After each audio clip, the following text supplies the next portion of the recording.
Hi, everyone. This is Khristee Rich. I am your host, and this is Holistic Me TV. This is a brand new TV show on YouTube, and it is to empower women around the world with their health and wellness. So, a little bit about me. I am Khristee Rich. I am a holistic health expert, and I have been helping women for over 18 years to overcome chronic conditions, chronic illnesses, and trauma through a holistic perspective. So, that means getting to the root cause and treating it mind, body, and spirit, and then using natural remedies and natural ways to heal. I absolutely love the work that I do, and I absolutely love this new show. This is season 1, and we have some amazing guests. So before we begin, go ahead and hit subscribe and subscribe to see the whole season of all of these amazing guests. And today we have a guest from Salt Lake City, Utah. So we have guests from all over the world, all over the country. And today I am going to introduce you to Angie Berrett. So let me read her bio to begin.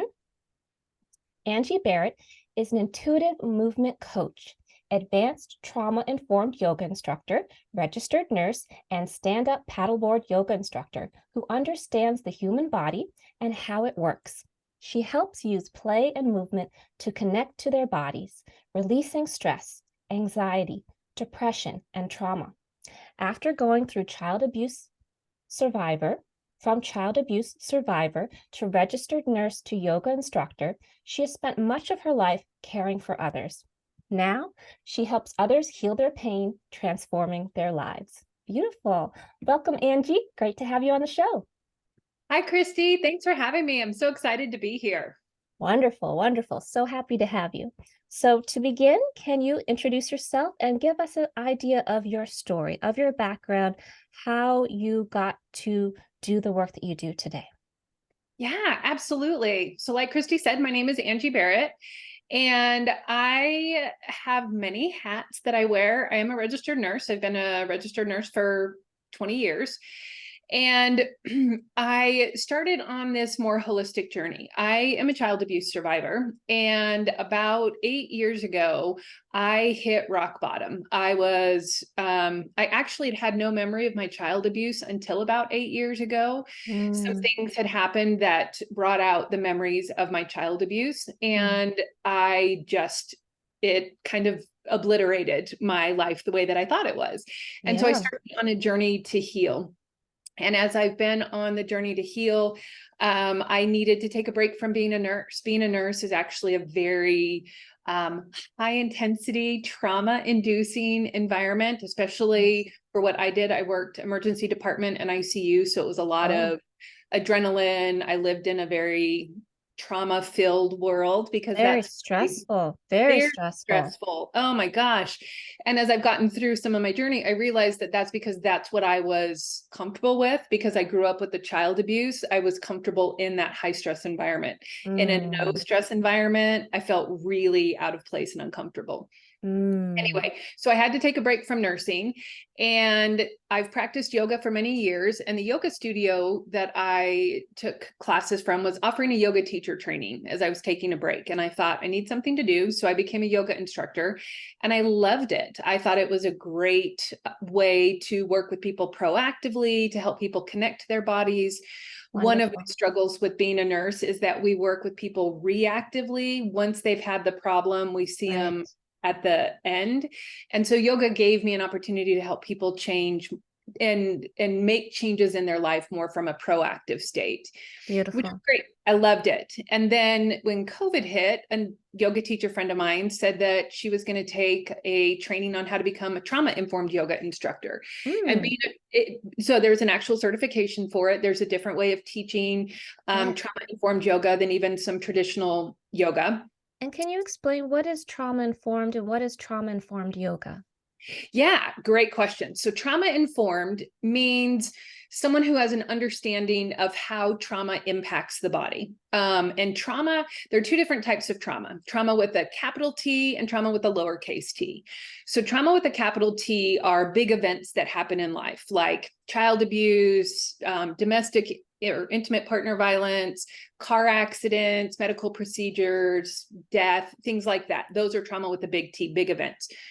Trauma with the lowercase t are those low-grade stressors that we have in our life that never quite go away. It's that. So for me, nursing was a trauma with the lowercase t, that high stress environment, the constant anxiety, worries about money, worries about food, survival, needs like that. Trauma impacts our body in the same way, whether it's capital T or lowercase t. Physiologically, our bodies respond the same way. And so trauma informed means understanding how our bodies are responding to those stressors. And then what are things that we can do to help release that buildup of energy that comes with trauma. Good, good. And so trauma informed yoga is teaching yoga using different languaging and finding more ways of helping people to tap into their sensory experiences in ways that don't put their systems into overwhelm. So a lot of times with trauma informed yoga, the best example that I can give is traditional yoga is very focused on the breath and moving with the breath, which is great. For many trauma survivors, especially sexual assault survivors, breath can actually be very triggering. And so moving with the breath is actually more triggering. So a trauma-informed yoga instructor might cue something, what I would say is moving with the breath or at whatever rhythm feels best to your body. Feel free to skip moving with the breath if it doesn't work for you. So trauma-informed yoga provides a lot more options for people, space for people to choose what works best with their nervous system, versus traditional yoga is more on an inhale, take this move, on an exhale, take that move. Yeah, follow the structure. Follow the structure. Yeah, traditional yoga is much more structured.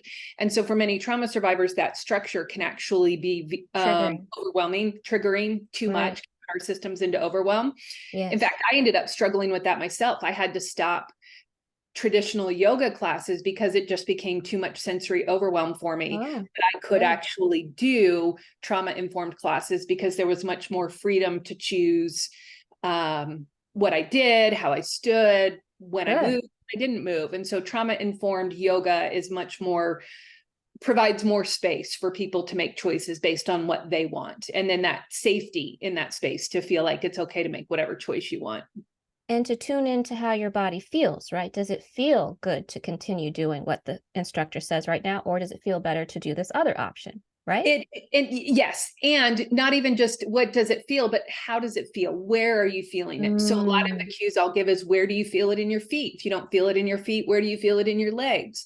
Where do you feel it in your hips? So it's starting to bring people's awareness to the sensory information coming from their body, not just does it feel good or bad, because like I said, for me, peaceful environments felt very uncomfortable. Because I was used to the high anxiety. And so it's more a sensory exploration. Where do you feel it? What sensations do you feel? Do you feel pressure? Do you feel tightness? Do you feel, so it's a more open-ended exploratory process rather than some of the structure in traditional yoga.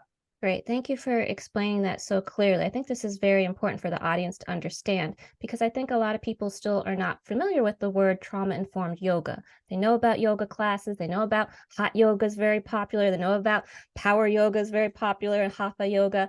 But it's very important for people to understand that we're all individuals and we all have individual needs. So even though it may be great for Susie to go to power yoga and to feel great and empowered, for us, it may be great to do yin yoga, something slower. And just to give a brief example, I had a client and she had been doing breath work for quite some time. And she was having these episodes where she would get triggered and just pass out. And it was very scary for her, especially since she had children. They would find her on the floor. And so I went through a healing session with her, and I discovered that the breath that she was doing was too fiery, was activating her nervous system in a very powerful way, and she needed to calm her nervous system instead. So I encouraged her to do slow breathing, but she resisted that because she was used to having that trauma background. She was used to having this breath that she enjoyed. So she did enjoy doing it, but she didn't know it was heating herself up to potentially having these attacks. Absolutely. It's trauma informed yoga, trauma informed anything is understanding or becoming aware of how the body responds, and then giving options to help in a safe way start to de-escalate that nervous system activation that Yeah. most of us are so used to. Yes, beautiful. So well put. So I interrupted your story. I want you to get back to how you got into learning about trauma-informed yoga and then the process continuing for your story. Yeah. Yeah. Yeah, no, totally great. So one of the things I learned in my trauma-informed yoga training is how powerful play and movement is in helping us connect to our nervous systems. We're Play gives us an opportunity to separate our mind, let our mind shut down, and experience our body sensations in ways that feel safe, empowering, and not overwhelming. A lot of times the stories in our heads are what create that tension and that discomfort in our bodies, whereas our bodies just like to move and play. And so we were learning how powerful play is in my trauma yoga training. And at the same time, I've been doing intensive therapy to heal from my childhood trauma, and my child abuse started when I was very young, and so my brain formed under those circumstances. My therapist likes to say that my brain marinated in those stress hormones, and so Right. that's what I'm comfortable with. So this was younger than 8 years old that this happened to Yes, you? it Okay. was started when I was very, very little, when I was a toddler. Wow. Okay. And my therapist had a protocol that she wanted to try that is designed for children who experienced abuse at a very young age and have no semblance of what safety means because their abuse started so young. Mm. And so we started this protocol, and I learned that all mammals, humans included, because humans are mammals, Yes, we are. yes, we are. We have the same nervous systems, and we're all born. So all mammals are born with our brains pre-wired with 7 circuits. So we come out with 7 pre-wired pathways in our brain that we already know. And Oh, play is one of those. And so think of how babies learn to navigate their environment. They play. We play peekaboo to help yes. children learn, relationship, like spatial, whatever babies play. Think of how puppies play. That's how they learn to navigate. And we Yeah. have the same nervous systems. So play, I learned those two things about the same time, play and movement, both from my trauma training and then from this protocol that I did with my therapist to heal. And what was the name of the protocol? Was it her own or was it called something that other people can participate in? Other people can participate in it. I don't know the name of the protocol. It was developed by a woman named Susan Paulson, and Oh, it has to sounds be familiar. done with a therapist, and it's done with a type of therapy called EMDR, which is the Yes. eye movement. Yes. You watch a light go back and forth. And so I would look into it. I will tell people that was one of the hardest things I have ever done on my healing journey. Oh, It was really? incredibly powerful. And I felt very destabilized while I was doing it. So I don't Oh, recommend doing it okay. unless you have a great therapist, you have a lot of resources. It, Okay. it, I'm it glad you was said that. incredibly powerful. I highly recommend it. And it took a lot of work to be stable. My therapist and I were always checking in with each other because it's a very destabilizing. We're tapping in, when you do it, you're tapping into primal infant circuit wiring that we come out with, and so it's a way to rewire that. Hmm. um and so it can be very destabilizing. So just if you're going to do it, I highly recommend it. Make sure that you have someone who knows what they're doing with it, and who and that you have the resources to handle that destabilization, because it is very overwhelming. Very good. I'm glad you said that. And just to piggyback on what you said about EMDR, for those who are not familiar, so EMDR is a technique that's used especially for those who have experienced trauma. And as you mentioned, it does rewire the brain.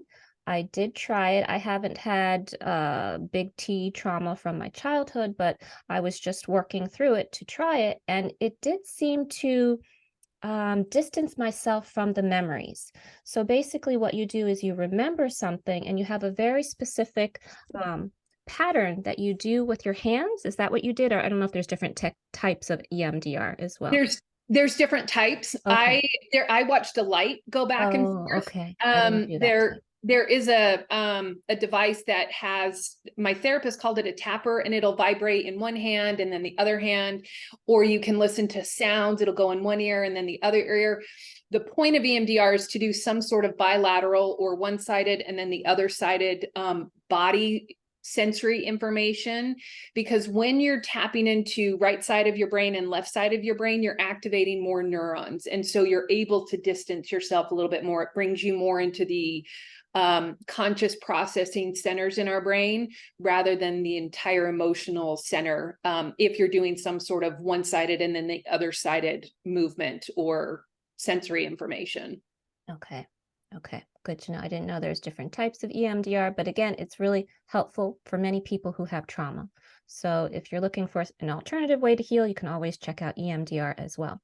So tell me, did you do various different types of healing besides working with this special technique and also EMDR? And did you I try did. different things for a while? Okay. I did. I've done all sorts of things. I've done body work. So let me get back to play and movement. So I was Yes. learning about the play circuit in our brain, and I was learning about how powerful play is in helping people heal from the trauma-informed yoga perspective.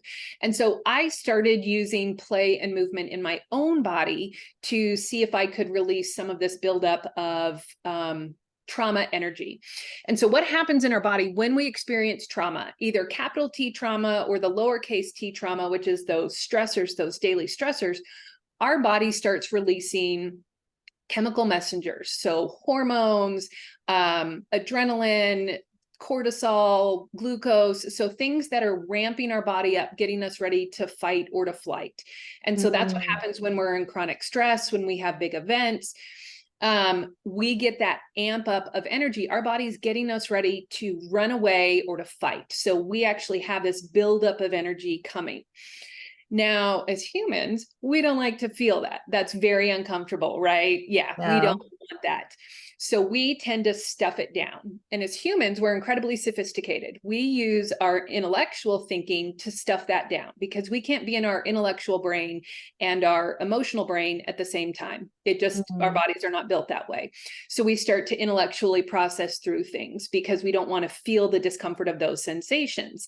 Either that or the trauma sensation, that overwhelmed feeling gets so much, we actually go into full shutdown mode. So that puts us into, when you're sitting on the couch, binge watching Netflix, that's what I do when I get overwhelmed. That's when you just can't process, you shut down. We just go into kind of hibernation mode. That's called freeze. And when we're in freeze, our body still is circulating those chemical messengers, those hormones. So even though our body's in freeze, our body's still amping up that energy. So we have this buildup of, I call it a swirling tornado of energy that happens inside of us. So if you think about when you're really stressed, it's kind of that emotional itchiness. You just get that real discomfort, just can't really settle still.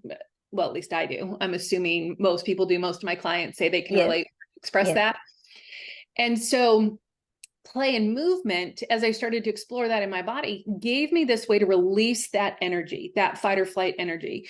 So for example, the way that I work with my clients and what I did for myself is I would take a negative belief that I have. So one of the negative beliefs I have is that I'm small and I'm weak based on what happened to me as a child. I'm weak, I'm small, I'm just weak and small.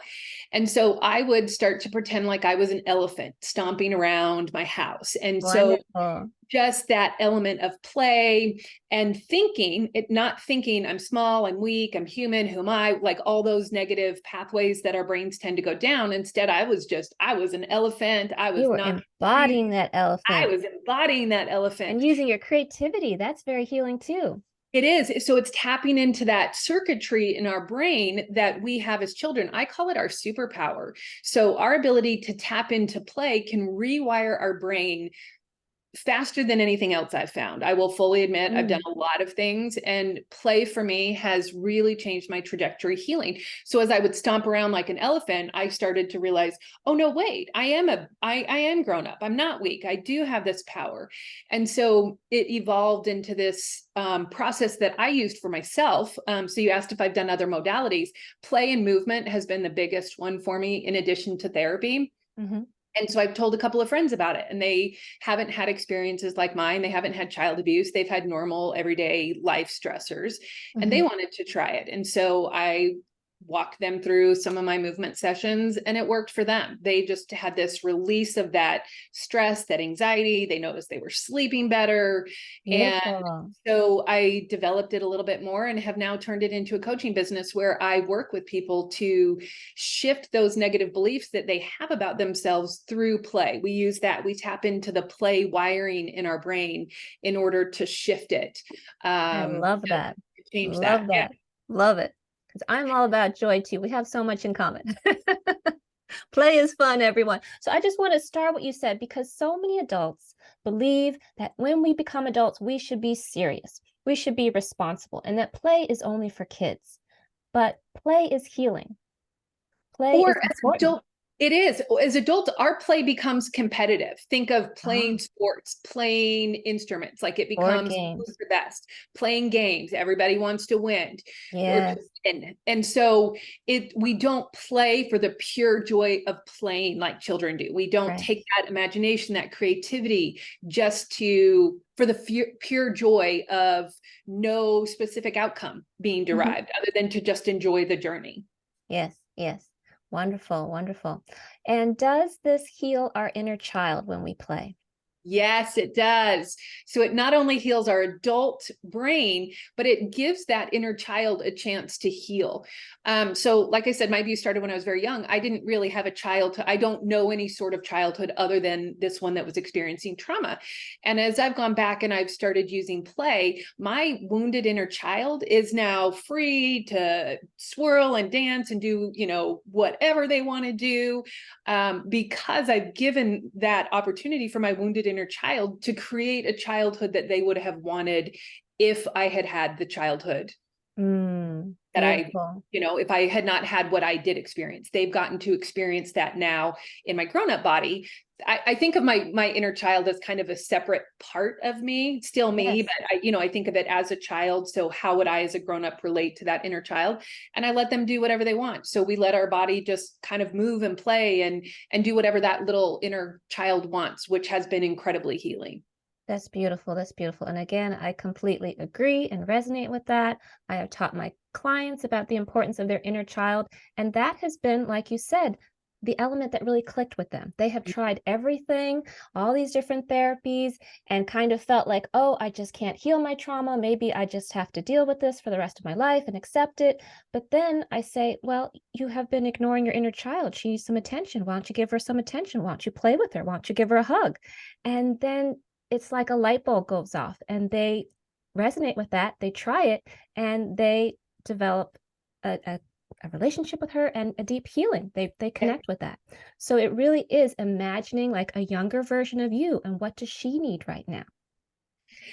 One of the moves that I have my clients do a lot is actually to give themselves a self hug. And so to add some element of play to it, opening your arms out wide, either with an inhale or at whatever rhythm you want. And then as you bring your arms in, either hold your hands or wrap your arms and then shake. Imagine that you're shaking someone that you love. And so as you go through that and flow through that a couple of times, our nervous systems like things that are rhythmic and repetitive. They're actually very Mm. soothing to us. So doing that 5 or 6 times, giving yourself a hug, adding that element of play, and then Hugs are opening so up. important. We do not get enough hugs in our society. I forget how Don't. many they say we need to really improve our health and wellness. We need a certain amount per day just for survival. Okay, that's how important hugs are. You And know? give yourself that hug. And Yeah, then, you like I can. said, I It feels imagine good.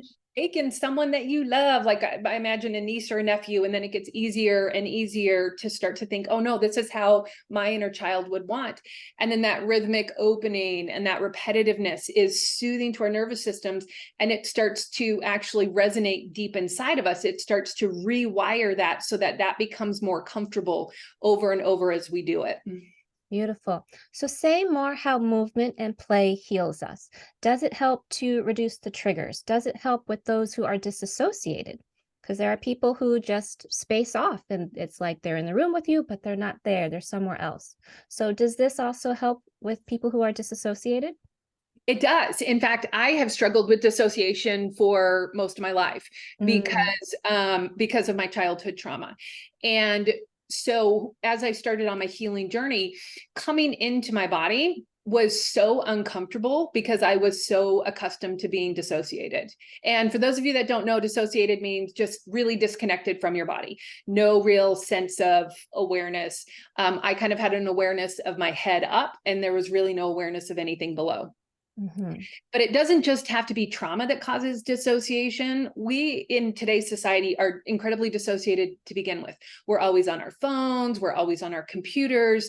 So Yes. things that bring us into our body tend to be very uncomfortable because we're such a disconnected from our body's society because it is so uncomfortable. So play and movement 100% can help to reconnect us to our bodies. Because once again, a lot of our dissociation comes from our negative beliefs that we carry about ourselves. Either it's not safe to be me, I'm unlovable. These are ones that I commonly hear from people. Mhm. I'm stupid, so people don't want to experience feeling that discomfort around it. I'm not safe, I don't get a voice. A lot of those negative Mm, beliefs that we have in here.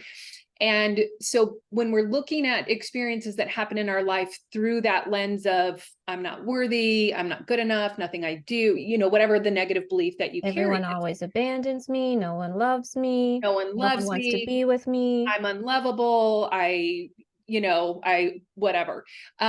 So when we start to try and come into our body so that we're not experiencing, or so that we can change that mindset, it's too uncomfortable. Our body's like, nope, shut down. But when instead we can come in through a play and a movement way, we release that buildup of the discomfort, like I was talking about earlier, as we're experiencing trauma, that emotional itchiness. It's a way to Mhm. release that. And play separates us from that thought process. So, like for me, when my thought was, I'm small and I'm weak, and I got to be an elephant stomping around, I got to feel powerful. I got to be in this body. And so, as I would stomp down, I'd take a hand and a foot and I'd stomp down on the ground.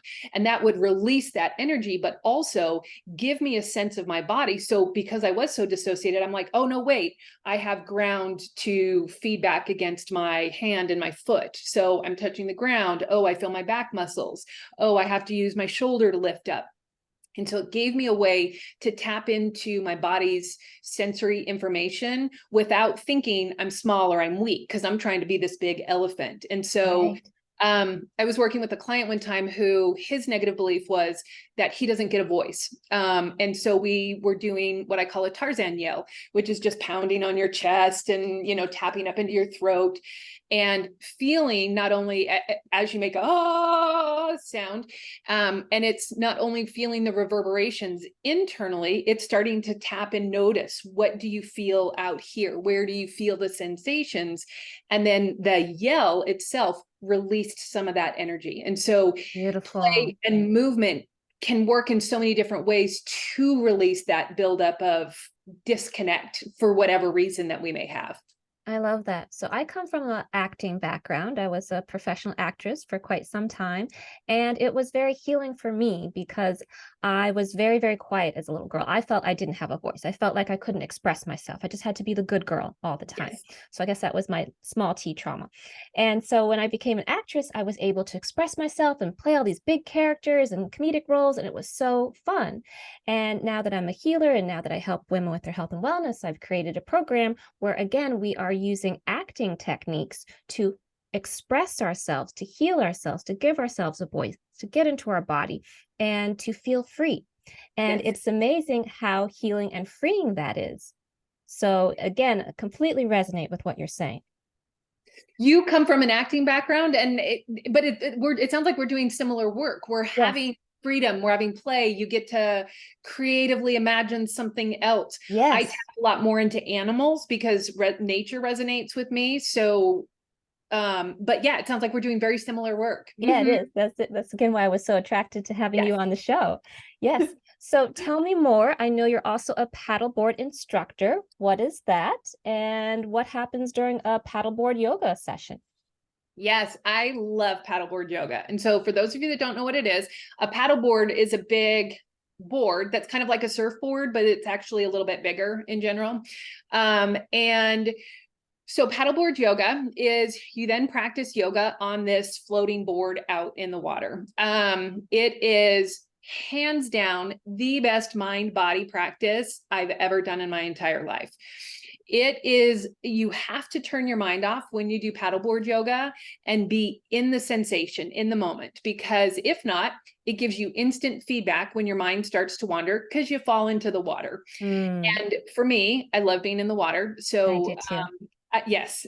So for me, it's funny. I come up laughing. I come up, sputtering, whatever. For me, it's funny. And it is a way to really tap into it. It really focuses your mind on, am I engaging into my core? When we stand on land, we think, oh, I've got my core engaged. But when you're on a board or a surface that's kind of moving like this, and you're having to move, not having to, you get to flow and move through this, it's, oh my gosh, wait, is my core really engaged? Do I have both legs active?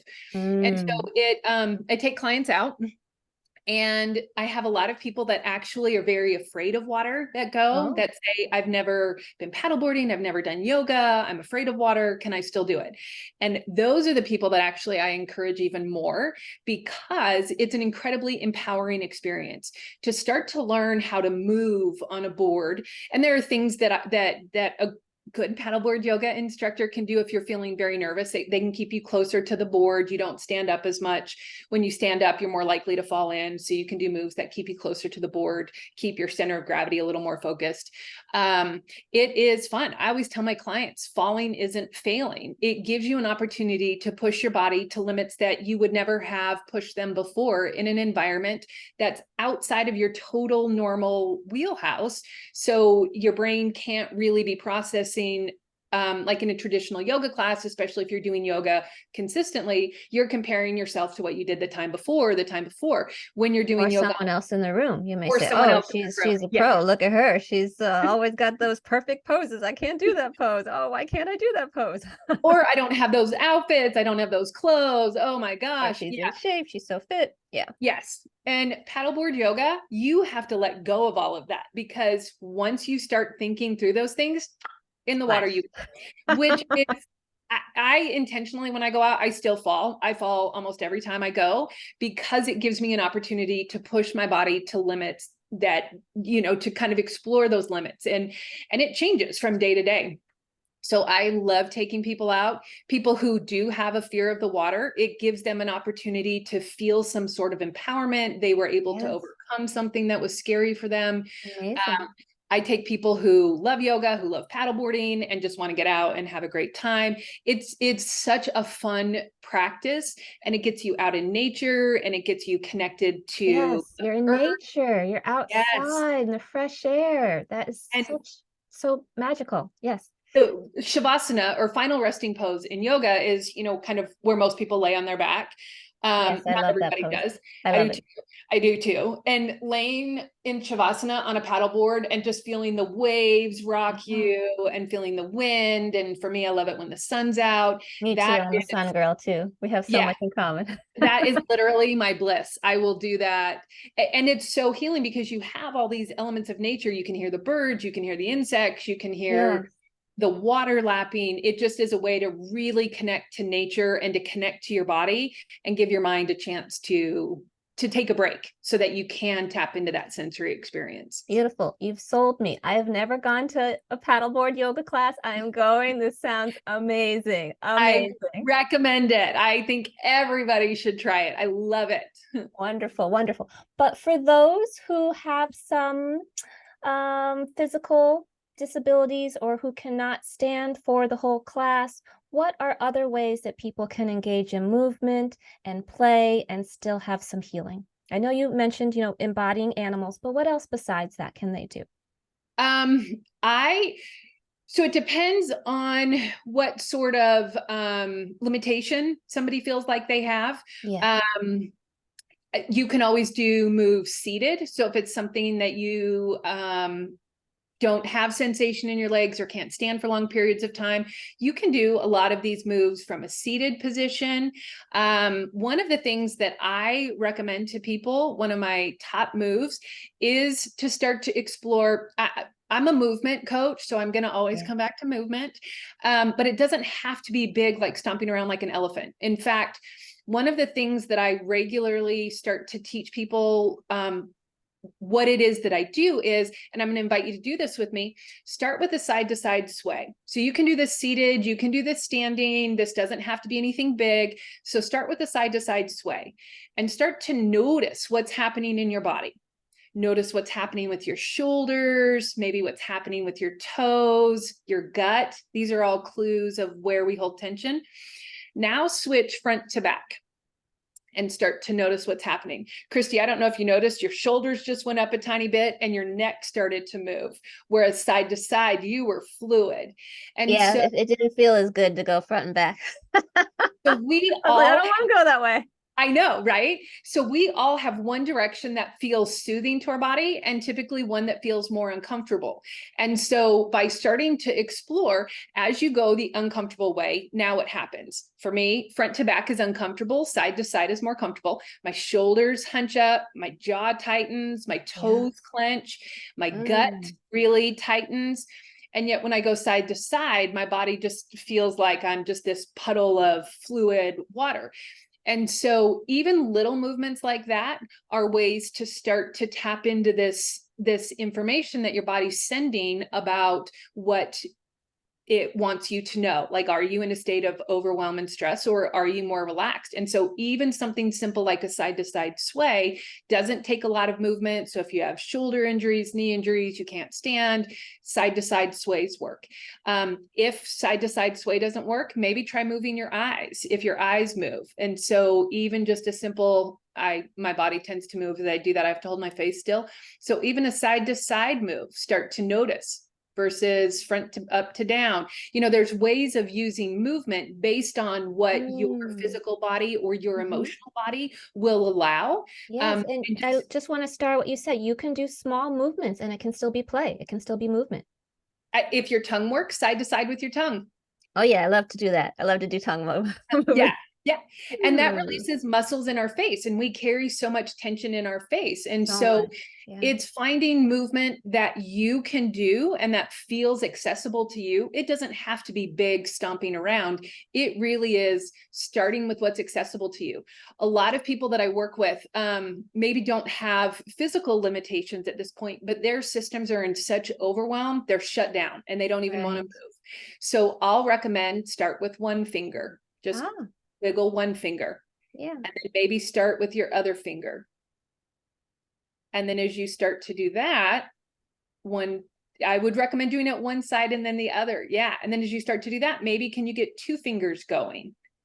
And so and then maybe start using all your fingers. It's as we start to do little movements when we're emotionally shut down, then that starts to turn into bigger movements because we're releasing, we're coming out of that freeze state. And if it's physical limitations or physical things that are holding you back, find what does work for you. You know what you can do on a physical level, and then start doing that. Like I said, eyes, tongue, mouth. I do a lot of mouth noises. I do that, acting different techniques. Yeah. And it releases not only tension in our throat, it gives us a voice. It, feeling those vibrations can release stuff inside. So it's finding what works for you and starting with small movements and starting to become aware of what are the sensations that you're feeling. Where do you feel it? What does it feel like? And then when you get overwhelmed, stop, or find something that, like the side to side sway, if that works for you, that does start to calm your nervous system down, and then come back to it when you feel ready. Good. So this is great information. So very important that everyone realize it's important for us to be conscious. It's important for us to be conscious of what feels good with the motions, with the movements, and also what is fun. What is fun for you? Is it fun to move your mouth? For me, I love to make crazy facial expressions, comes from my acting background, perhaps, but I think it's so much fun just to be really silly. So allow yourselves, everyone who's watching, to have fun, to play, to find the movement that's right for you, to find the person to work with that's right for you, to find a paddleboard instructor. If you're in Yes. Utah, definitely work with Angie. I want to go. I want to go. But also it's very important to know, to trust that this is healing. So a lot of people believe that it is only through going to a therapist that we can heal trauma. And this is not true. So I have had a lot of clients who've been to therapists for many, many years. Many of them have had child abuse or big T traumas, and they've been for years and years. And they said to me, Khristee, I've already done the work. I've already been going for years. I don't know if you can help me, or I don't know, maybe I just can never get over this trauma. And it's opening your mind up to all these other healing modalities, right? So we mentioned EMDR today. There's also hypnosis, there's NLP, there's energy work, which I used to do for over 18 years, Reiki and shamanism. I no longer do sessions, but very, very healing for the nervous system, very healing for the mind, body, and spirit, and to go into the past, and you do not have to relive it. So for a lot of people, that's why going to a therapist may not be the form of healing for them, because then they dwell on the trauma, or they dwell on feeling stuck right now, instead of allowing change and different things to open up for them. So find the healing modality that works for you. I hope you will try play. I hope you will try movement. I hope you will have fun. Just a side note, I also did used to do a chakra dance workshop. And I was a chakra dance instructor. For those of you who are not familiar, chakra dance is free form dance. So you do not learn a specific routine or motion. You close your eyes and you're barefooted. And it is in a darkened room with candles around. Often, for me, the kind you just turn on instead of having any fire hazards. But then we play healing music, and then people just dance, whatever feels good for them. There's no judgment because their eyes are closed, they're going inward, just whatever feels good for them.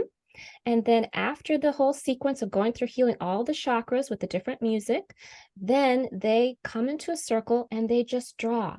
They just draw what they see. So again, activating their creativity and having fun playing. There's no judgment, there's no comparing with anybody else.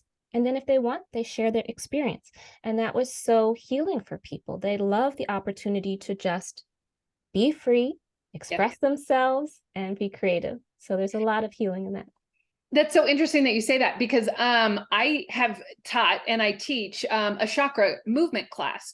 Oh. And one of the things that I have found is that a lot of times as adults, people have this resistance to just free form movement because they think, oh, I'm going to do it wrong. Once again, it comes back to our negative beliefs. And so I teach chakra classes, movements based on those particular chakras, because as what I found, sometimes some people who are so uncomfortable with this idea of using play and movement can't tap into their own ability to move right from the get-go because it's too uncomfortable. Totally normal. That happens as well. And so I've taught chakra classes and movements based on those chakras to help people start to open up that ability to find that free flow movement in those chakras. Beautiful. We have so much in common, Angie. You. I knew we would. I knew we would. I love it. So again, I'm all about joy. I'm all about helping my clients to overcome chronic conditions and return back to joy and vitality. I think joy is so important. And I think it's often, a goal that a lot of people do not have. They're like, oh, joy, as an adult, joy. Fun, happiness. That's for kids. That's for kids, right? But it's for adults too. Anything else you would like to share before we end about the work that you do, or any misconceptions about the work that you do or about trauma? The two misconceptions, I think we've already started to touch on it. One, I think everybody has some form of trauma. So when we talk about trauma, most people think that it is that big T, and it's not. We have experiences based on childhood. Somebody was mean to us, somebody bullied us in middle school, whatever it might be. We all have those things that created some element of hurt or pain inside of us. And we carry those physically in our body. So that's number one. People think, oh, I don't have trauma. I don't need to, this doesn't relate to me. And everyone has trauma. We all have trauma. If you're human, you have trauma. You have trauma. Yeah. And the second misconception I think people have is that, they feel like if they have discomfort up front, it's not for them. And for most of us, as we start to tap into this element of play or learning how to be in our bodies, it's uncomfortable. It's going to create some discomfort, and that's absolutely normal. There's nothing wrong with you. If the idea is what Khristee and I are talking about, you're like, oh my God, I can't even do that. No way, no how. Okay, that's normal. That's absolutely normal. When I started this, I had such resistance to being in my body myself. And so, but coming back to that rhythmic and repetitive, the more you do it, the more your body just starts to relax and open up to it. So does it have to be perfect? Absolutely not. In fact, I tell people the more crazy you look, the more you're doing this right, because there is no set way of doing it. So it is totally normal to feel uncomfortable. Yes. And I think that's important for people to understand, is that when we go outside of our comfort zone, it will be uncomfortable, but that's where the growth happens. Yes. That's where the magic happens. So don't be afraid of growing. Don't be afraid of changing. And don't be afraid of being a little uncomfortable until it becomes comfortable. Yes. Yes. And also, I do want to say that it doesn't have to be really hard. So there's another misconception that healing from trauma has to be really hard, has to be really painful, has to be really long, and a lot of tears and a lot more trauma, unpacking all the trauma, but it doesn't have to be. So like I said, there's many different healing modalities. There's Reiki, where you just lie on a massage table, don't even have to be touched, and you listen to beautiful music, and you can even fall asleep and you're still being healed. Yes. Okay, so you can have that. You can do hypnosis, NLP. You can do work with Angie with movement and play and dance. There's so many beautiful ways to heal. And again, it doesn't have to be hard and challenging and make you not want to continue. So find the one that's right for you. The last thing I want to say is that a lot of people believe that time heals all, and time does not heal all. So if you have a trauma, it's important for you to spend the time to heal. Okay, there's been a lot of clients who've been coming to me for over the years who've had trauma in their childhood, and they're adults now and they still have not healed from it. So time will make it easier to process what happened, but if you wish to heal, you must focus on it and you must work with someone who can help you, and then you can heal. Okay, so once you have the intention to heal, then take the steps, then you can heal. But don't just wait for time and say, oh, eventually in time, I'll be over this trauma and it'll just heal itself. You have to put the time in. Agreed. And just curious, you mentioned those 7 circuits. I know you said play was one of them. Can you mention the others, or mention a few of the others for us that all mammals have? Yep. Play, seeking is one. Care is one. Care, you said? Care, not love, but care. Okay. What do you mean by seeking? Wanting curiosity, investigating. Okay. They use the term seeking. It's actually very defined, but they use the term seeking, like you want to learn, curiosity. Care, not love, but care. Like maternal care, like caring for someone else, making sure they're okay. That being cared for it. So they're just pretty much one word terms. So think to mammals, not adult humans, but like puppies, dogs. Like a mother will care for her, a mother dog will care for her. That's what I was thinking. That's what I was thinking, like maternal. Anger is one of them. Interesting. Let's see. There's one, it's called different things. Some terminology uses it as terror/loss. I've also heard it described as fear of annihilation. And that is that when you're not able to connect to a caregiver, this idea that this fear of annihilation is worse than death. That's one of them that we're born with. And then I can't remember the other 2 off the top of my head. Very interesting. Very interesting. Thank you for sharing that. Yeah, well, you're welcome. This has been a very interesting, enlightening, fun conversation. So thank you so much, Angie, for being a guest in season 1. Can you tell the audience how they can learn more about you, connect with you? Yeah, thanks for having me, by the way. And the best way to get a hold of me is through my website. It's angieberrettmovement.com. and I do spell my last name Berrett. You can email me from there. All my social media links are on there. And if you want to learn more about what I do, I actually have a free guide for healing and movement and trauma where I talk more in depth about this and give you some moves that you can try. So you can access all of that from my website, angieberrettmovement.com. Beautiful. And all of that information will be below this video. So check out the description, click on those links, or reach out to Angie. She is amazing. And thank you again for being here on this show. Thank all of you for watching this episode. If you have enjoyed this video, please give it a like. Please give us a comment. And if you have any questions, please go ahead and drop your questions below. We will circle back and answer those for you. And of course, don't forget to subscribe. Hit that subscribe button so that you can watch the whole season, the whole series, because there will be more than one season of Holistic Me TV. We have amazing health experts from all around the world sharing their inspirational stories, their tips, their resources, their advice, and you don't want to miss it. So definitely hit subscribe, watch the whole season, and share this video so more people can learn about Angie and the powerful work that she does. And again, thank you for watching Holistic Me TV. If you would like to learn more about the work that I do, you can visit my website, www.thedancingcurtain.com.